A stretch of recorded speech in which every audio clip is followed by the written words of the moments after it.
సాత్విక ఆహారం ఆరోగ్యప్రదం. ఆవకాయ పెట్టే విధానం చూద్దాం.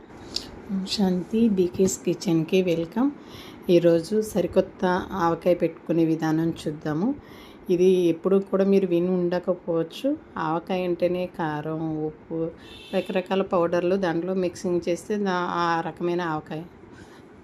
పెసర ఆవకాయని, నూపిండి ఆవకాయని, చిన్న ముక్కల ఆవకాయని, తొక్కుడు పచ్చడిని ఇలా చెప్తారు. కానీ ఈరోజు ఉప్పు ఆవకాయ పెడదాము. దీనికి కారం అస్సలు ఉపయోగించరు. పిల్లలది కూడా కారం ఎక్కువ తినలేరు కదా, వాళ్ళు తినడానికి మంచిగా ఉంటుంది. నువ్వులు వేయించి మెత్తగా పొడి చేసుకోవాలి. ఒక గ్లాసు నూపిండి వేయాలి, పావు గ్లాసు ఉప్పు వేయాలి, మరి హాఫ్ గ్లాసు ఆవు పొడి వేయాలి, 2 గ్లాసులు ముక్కలు వేయాలి. అర్థమైంది కదా.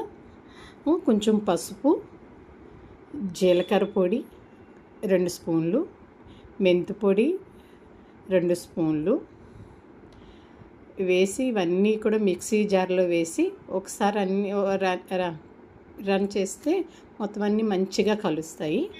హాఫ్ గ్లాసు నూనె అవసరం ఉంటుంది. అవన్నీ కలిపేసిన తర్వాత ముక్కల మీద ఒకసారి గ్రైండ్ చేసామనుకోండి, మొత్తం అన్ని పొడులన్నీ మంచిగా కలిసి బాగుంటుంది.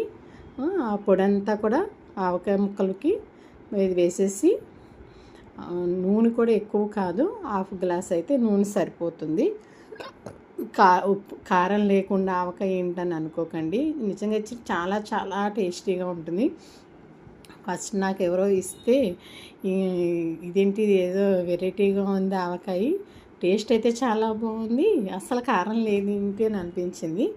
కానీ నాకు చాలా చాలా నచ్చి వాళ్ళని అడిగి మరి నేను పెట్టిన తర్వాత మీకు పెడుతున్నాను. చాలా చాలా టేస్ట్ అనిపించింది.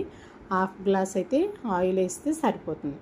ఇవన్నీ కూడా కలిపేసి 3 days మనం ప్రతిరోజు కూడా ఉదయం ఒకసారి కలిపేసి ఉంచితే ముక్కల్లో ఉన్నటువంటి ఊట బయటకు వచ్చి వీటన్నిటికీ మంచిగా పడుతుంది. ఇది కూడా ఎన్ని రోజులైనా నిల్వ ఉంటుంది. ఇదేం పాడైపోవడం అలా ఏముండదు.